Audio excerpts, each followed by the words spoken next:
Yeah. Hey, Coach Molly here, bringing you a video on proper breathing and bracing. First, proper bracing and breathing is important when you are lifting, especially doing pretty strength-focused movements like squats and deadlifts, because it helps us to create intra-abdominal pressure, which helps to stabilize your spine. That can also help minimize any injuries we might get from improper bracing, such as hernias or health concerns like spikes in blood pressure. So we're gonna kind of go over how to diaphragmatic breathe, how to know if you're diaphragmatic breathing, and then how to apply that into a movement such as a squat. I mentioned diaphragmatic breathing. So diaphragmatic breathing is when we breathe into your diaphragm and we create pressure in your abdominal area.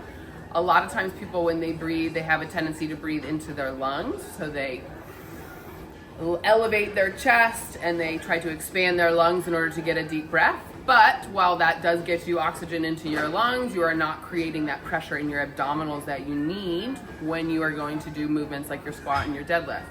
So in order to tell if you're diaphragmatic breathing, there's a drill called the sandwich drill, where you take your hands on either side of your rib cage, pretty high up, and then you want to inhale into your rib cage so that it laterally expands. So expand out and then tighten your core like you're trying to protect yourself from getting punched. So that's going to be proper bracing.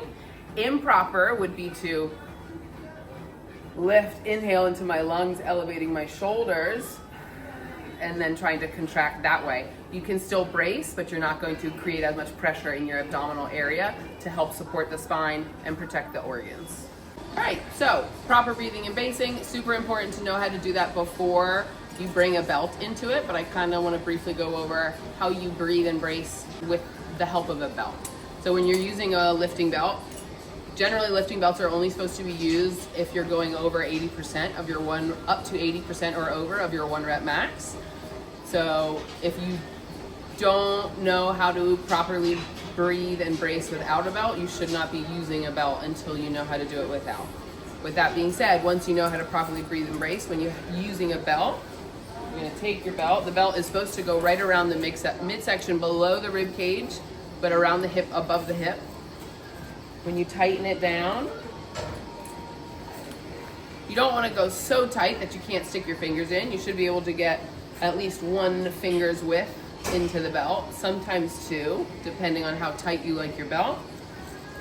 You tighten it down, and then you're going to do that diaphragmatic breathing into the belt. So same thing, I like to inhale through my nose, expand into my rib cage, and then push out against the belt to create that abdominal pressure.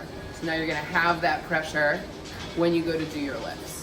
When you're in this position, in order to maintain your breathing, maintain the pressure with breathing, you want to take small inhales through your nose, and you can take sips through your mouth, so that way you can maintain that pressure at your midline.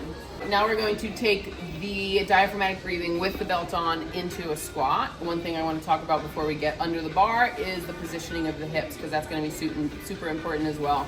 You're going to take your belt, you're going to bring it to that midline, tighten it, inhale into the rib cage, push out against the belt, and then the hip positioning, you want to make sure you tuck the pelvis underneath. So my hips are stacked under the shoulders, my rib cage is down, and I'm creating that intra-abdominal pressure with my rib cage. Close it up, just talking about diaphragmatic breathing and bracing. Super important to start to incorporate these into your lifting practices if you're not already. And if you're looking for more tips, feel free to check out our other videos on our page.